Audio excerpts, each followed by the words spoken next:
भारत माता की अभी नहीं तो अभी नहीं तो अभी नहीं तो भारत माता की सबका सैनिक संघर्ष कमेटी की सबका सैनिक संघर्ष कमेटी की। Good morning to all ex-servicemen community. Our ex-servicemen community, after the ROP2, we have been pushed to the wall by the our officers who are in the committee, and they have given differentiated between the ORs and the officers.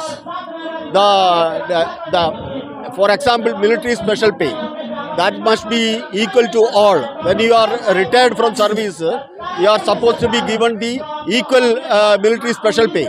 But it has been variated from officers to men. That parity should be maintained.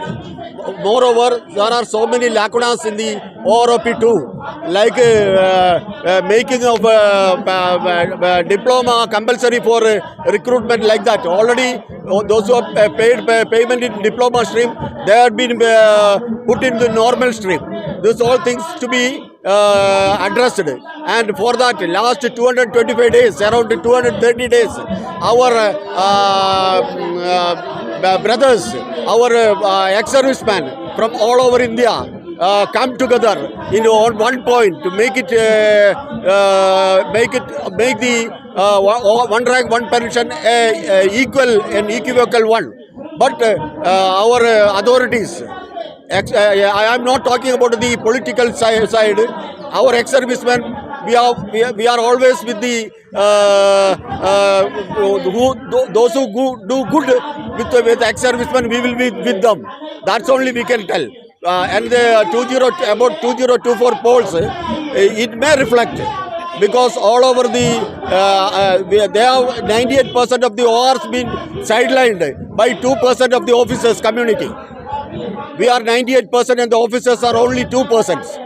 Officers, they have been put in the committees as they are having higher ranks. They are not looked after us well.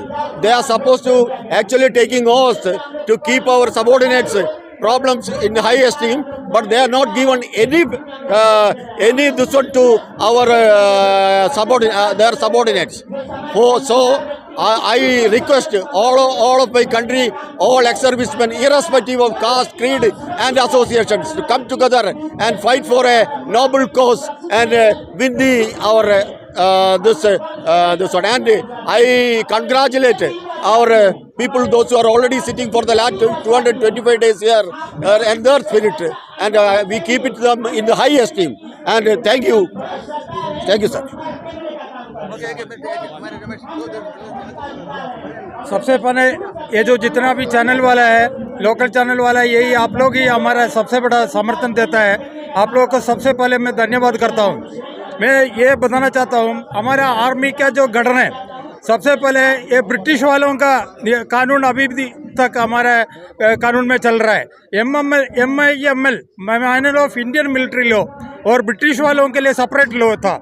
Manual of Indian military law change करने के लिए 40 साल लग गए हमारे India को, और जो जब चेंज किया उसका सिर्फ कवर चेंज किया है, अंदर का माल मसाला अभी भी वही है।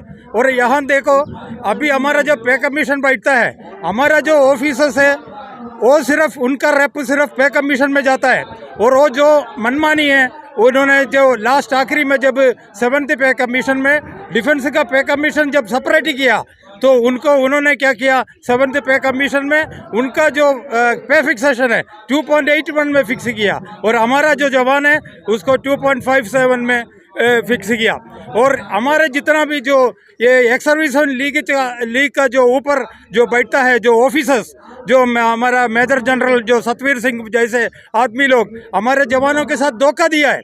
उन्होंने इस तरीके से काम किया है कि हमारा जवानों को जब नाइक और हवलदार को, क्योंकि वो संख्या बल थोड़ा सा ज़्यादा है, तो उनको एक कुछ टुकड़ा दिया, और बाकी जो हमारा जवान जेसीओ है उनको तो जो पे हमारा अभी लेवल अभी है उससे भी कम करके, एक सूबेदार का तो नियर अबाउट 1600 रुपये से ज़्यादा कम करके फिक्स किया है। बेशक उन्होंने अभी हमारा पेंशन तो कम नहीं किया, लेकिन फिक्सेशन ऐसे कम करके किया हुआ है। और जहाँ भी एमएसपी का देखो, दुर्घट परिस्थिति में जो आदमी काम करता है उसको एमएसपी दिया जाता है। और दुर्घट परिस्थिति में सबसे पहले कौन जाता है? हमारा जवान और जेसीओ और जाता है। और जहाँ मैं आर्टिलरी का हूँ, आर्टिलरी का ओपी पोस्ट पर बुढ़ा जेसीओ चढ़ता है और जवान इधर ऑफिसर्स अफसर मेस में दारू पीकर आराम से बैठता है। और यहाँ हमारा जो जेसीओस है उनको जवान को और इस तरीके से उन्होंने इस OROP-2 में मारा है, इसका ये धरना उसके लिए है। और एमएसपी के ऊपर जो नर्सिंग स्टाफ है, हम नर्स को रेस्पेक्ट करते हैं, लेकिन नर्सिंग स्टाफ दुर्घट परिस्थिति में जाता है क्या? वो आराम से मिलिट्री हॉस्पिटल में रहता है। और हमारा जवान पोस्ट के ऊपर पोस्ट में चढ़ के जाता है।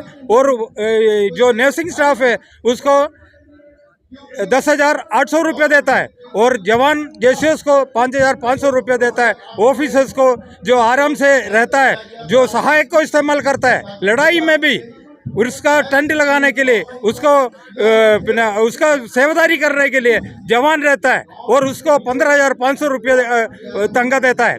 और ये इतना परिस्थिति है। और हमारे डिसेबिलिटी पेंशन को देखो, डिसेबिलिटी पेंशन एक आदमी का हाथ पैर कट जाता है, हाथ पैर जब कट जाता है तो उसमें क्या डिफरेंस है? ऑफिसर्स का हाथ अलग और जवान का हाथ अलग होता है क्या? उसको डिसेबिलिटी पेंशन हमारा जवान को देता है 18,000 ऐसे समथिंग, और ऑफिसर्स को देता है 1 लाख रुपये से ज़्यादा। ये सब गलतियाँ जो है सुधारने का जरूरत है। और प्रीमेचर रिटायरी, पहले का प्रीमेचर रिटायरी को OROP-2 मिलेगा, 2014 के बाद नहीं मिलेगा। ये सब क्या हिसाब किताब है सर? सब एक जब OROP-2 का मकसद क्या है? सबसे कम सर्विस किया हुआ आदमी को सब पेंशन को, जैसे सिविलियन के साथ हम टैली करके देखता है, OROP का मकसद यही है कि शॉर्ट सर्विस में हम लोग पेंशन आता है। तो ऐसे पोजीशन में हमारा जो जवान है उसको भी तकरीबन अपना ज़िंदगी गुजारने का जो पेंशन मिलना चाहिए, उसी मकसद से जो है हम लोग OROP को इंट्रोड्यूस किया है। लेकिन अभी क्या है, अभी सीधा ऑपोजिट, जो 60 साल सर्विस करता है ऑफिसर, उसको OROP-2 का पूरा फ़ायदा मिला है। जो बेचारा जो यंग एज में अपना सर्विस के वजह से, मिलिट्री सर्विस, अभी एक सूबेदार कितना 28 साल या 30 साल सर्विस कर सकता है, उसके बाद उसको वो सर्विस करना चाहता हो तो भी घर जाना पड़ेगा। शॉर्ट एज में 48-50 ईयर के अंदर सर्विस करना चाहता है लेकिन नहीं कर सकता। ऑफिसर्स ऐसा नहीं है, वो 60 साल तक सर्विस करता है, OROP-2 का, OROP-1 का पूरे का फ़ायदा वो उड़ाता है, जो जवान को वो फ़ायदा नहीं मिलता। और जंतर मंतर में ये जो इतना दिन से जो हमारे जवान लोग बैठा है और 229 डेज हो गया, उसको पूरे का पूरा जो हम समर्थन देते हैं। हम केरला वाला है जो बहुत दूर रहता है, हम डेली इधर तो नहीं आ पाता, लेकिन हम कलेक्ट्रेट मार्च और पूरा जितना भी इनका जो योगदान है वो हम केरला में भी किया है। काफ़ी दुनिया उसमें संघर्ष कमेटी का कपिल गोपाल कृष्ण सर और बाकी जितने भी इधर बैठा हुआ है उनको सबको धन्यवाद करता हूँ। यहाँ इतना दिन से 229 दिन पूरा हो गया है, इसके लिए बहुत बहुत धन्यवाद। और साथ साथ में मीडिया वालों को बहुत, जितने भी चैनल आते हैं सब मीडिया यही दिखा रहा है, यही सब टीवी में आता है, इसके वजह से सबको मालूम पड़ता है, बाकी दूसरा कोई पेपर में नहीं आता है। और मैं ज़्यादा नहीं बोलना